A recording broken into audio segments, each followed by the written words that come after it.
Madalena Carmen Frida Calderón, mundialmente conhecida como Frida Kahlo. Frida nasceu em 6 de julho de 1907 em Coyoacán, no México, e mais tarde ela alterou sua data de nascimento para 3 anos mais tarde, justamente porque ela se considerava uma filha da Revolução Mexicana, então ela alterou sua data para o ano em que a Revolução Mexicana começou. Mais uma curiosidade sobre as alterações de Frida, que também tem a ver com um posicionamento político muito forte dessa mulher incrível, é o próprio nome dela, que antes era Frieda, uma referência à Alemanha, já que seu pai era alemão. Porém, com a ascensão do nazismo, ela quis mudar para Frida, tirar o E que fazia essa referência, porque ela não queria carregar essa descendência. Uma das coisas que Frida sempre falava era de como ela era uma mulher firme aos seus ideais. Ela pintou inúmeros quadros expressando a sua infelicidade, as suas perdas e a sua dor.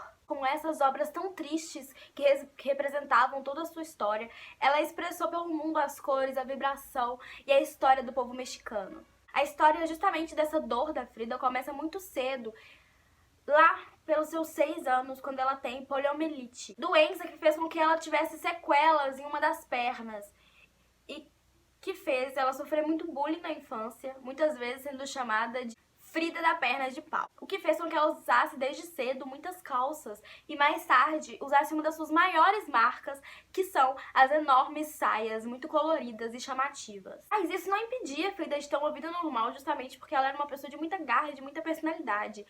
Ela praticava vários esportes que eram considerados masculinos para a época, como futebol, boxe, natação e várias outras coisas. Ela não deixava se abalar. Uma das coisas mais maravilhosas e chamativas dessa vida acadêmica de Frida Kahlo são a grande presença política que ela já tinha desde cedo. Nessa época, ela estudava na Escola Nacional Preparatória de São Francisco Ildefonso, na cidade do México. Lá ela tinha contato com vários grupos estudantis e era muito presente neles, sendo até considerada uma líder por ter uma personalidade tão forte e caricata. Com parte dessa denominação de filha da Revolução Mexicana, a infância de Frida, ela participava de muitos tiroteios nas conquistas de terras entre camponeses. Mas ainda na infância também que Frida começou a despertar ao seu interesse pelas artes, como ela era filha de um fotógrafo alemão chamado William Kahlo. William Kahlo, vou deixar o nome aqui que eu não sei falar esse nome. Ela via justamente na fotografia uma forma de se expressar. Então ela já tinha esse contato com a linguagem visual desde muito, muito cedo. O pai dela também pintava, porém eram umas pinturas amadoras, e ele sempre levava a Frida para acompanhar ele, para levar as pinturas para exposições amadoras, etc. Então ela já estava ali no meio da arte desde muito nova. E até então, para Frida, a arte era um segundo plano. Chegou a estudar para a faculdade de medicina, mas aconteceu algo trágico muito cedo, antes que ela pudesse concluir os seus estudos, o que mudou totalmente o curso da vida dela, que foi aos seus 18 anos, quando ela sofreu o acidente de bonde. Um caminhão bateu no bonde e fez com que uma barra de ferro atravessasse o corpo de Frida. Ela quebrou inúmeros ossos, dentre eles costelas, ombro, mas a maior parte atingida foi justamente a sua pelvis e a sua coluna, o que fez posteriormente que ela não pudesse ter filhos. Esse acidente deixou Frida por muito tempo de cama, muitas semanas, até mesmo inconsciente. Mas assim que ela acorda, a primeira coisa que ela pede é pro pai dela comprar materiais de pintura para ela. Então Frida começa a pintar, e o primeiro quadro dela foi logo após o acidente, em 1926, o primeiro autorretrato, dela, que é o vestido de veludo que ela pintou justamente para um namorado que não a apoiou tanto durante o seu acidente. A partir daí, Frida começa a pintar vários autorretratos, fazendo com que a sua obra seja totalmente parte da sua vida. Porém, mesmo que esse acidente tenha lhe custado 30 cirurgias, Frida não considera que o acidente seja sua única tragédia. Ela disse uma vez, abre aspas: houve 2 grandes acidentes em minha vida. Um foi o ônibus e o outro foi Diego.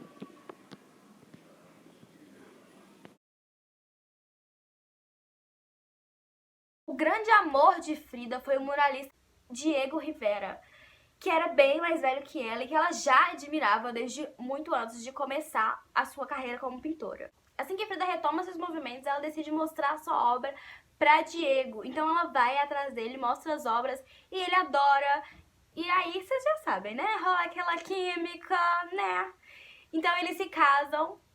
Frida com 22 anos e ele com 43. Então eles tornam um casal no mundo da arte muito respeitado. E além disso, eram parceiros de política, já que os dois eram filiados do Partido Comunista Mexicano. Esse casal muitíssimo extravagante, que era muito admirado pelo seu público, tinha um apelido, que era o Elefante e a Pomba. Muito carinhoso aí, né? Vocês podem ver.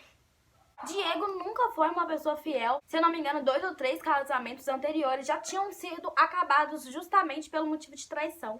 E com a Frida não ia ser diferente. O que mais doeu em Frida, e ela diz isso em várias cartas e depoimentos, e até mesmo em seu diário, que mais tarde virou livro. E uma coisa também muito presente em suas obras era o desejo enorme de Frida de ser mãe. Inclusive, uma das obras que mais retrata isso de Frida é a obra Hospital Henry Ford. Foi quando ela perdeu seu segundo filho. Por isso ela conta que o que mais doeu não foi só Diego atrair com a própria irmã, mas sem ter filhos com ela, que era uma coisa que Frida sabia que nunca poderia ter, pelos vários abortos que ela passou durante sua vida. Em um de seus rompimentos, Frida corta suas características tranças e com isso ela pinta um quadro para retratar esse fim de uma nova era, porque as tranças eram justamente uma característica que seu marido gostava muito. Então ela os corta e faz esse autorretrato, que ela tá com os cabelos curtos, mechas jogadas ao chão, para mostrar justamente essas mudanças que viriam em sua vida.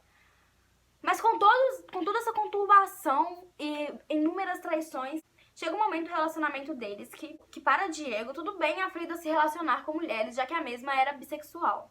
Mas ela não podia se relacionar com homens. Então ele permitia esse relacionamento dela com outras mulheres. Um dos casos mais famosos de Frida, e que vocês sempre vão ouvir falar, é o caso que ela teve com Leon Trotsky, quando ela e o seu marido Diego o hospedaram em sua casa quando ele estava fugindo. Ele foi hóspede junto com a esposa dele por cerca de 2 anos.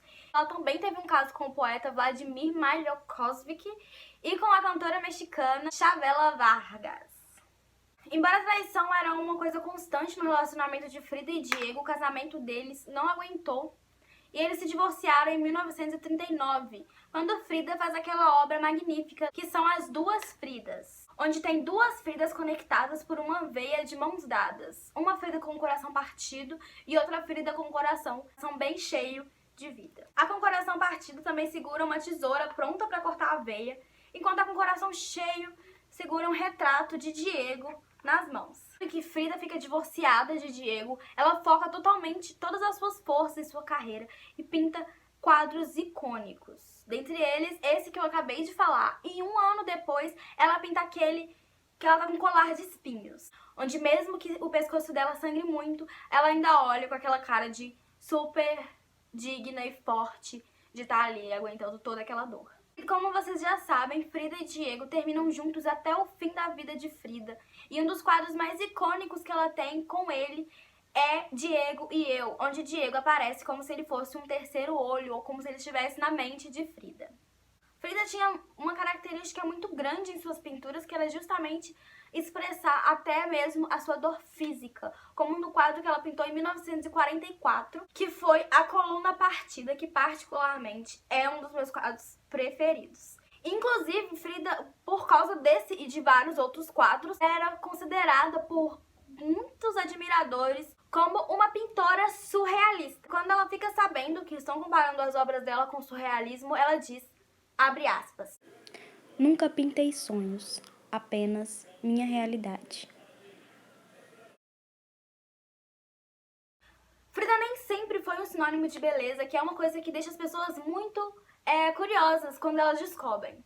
O que faz a Frida ficar famosa é uma aparição na capa da Vogue, posteriormente à sua morte. Inclusive, eu dou um palpite de que Frida odiaria saber que hoje em dia ela é esse símbolo de bolsa, chale, coisas de beleza, justamente porque Frida era declaradamente comunista e detestava com todas as letras o capitalismo e a América, né? Tudo que os Estados Unidos representava. E hoje ela é um símbolo, praticamente, uma boneca da Barbie. Mesmo ela nunca se denominando feminista durante sua vida, com toda a sua força, persistência e dor em querer ser mãe, ela inspirou várias mulheres ao redor do mundo.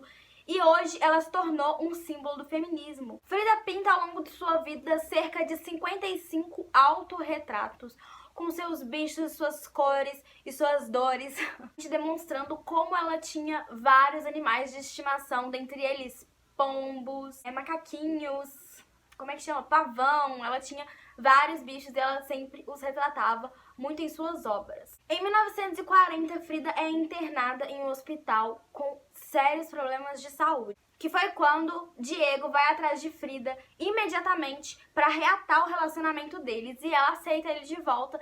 E aí, desde então, a situação de Frida nunca mais melhora, ela sempre acaba piorando. Até que em 1953 a situação de Frida é tão séria que ela precisa amputar uma de suas pernas por causa de gangrena. E foi aí que ela eternizou esse momento em uma dos seus maiores pensamentos e maiores frases já ditas, que até hoje ecoam aí na vida de muitas pessoas para representar as suas próprias dores, que é, abre aspas,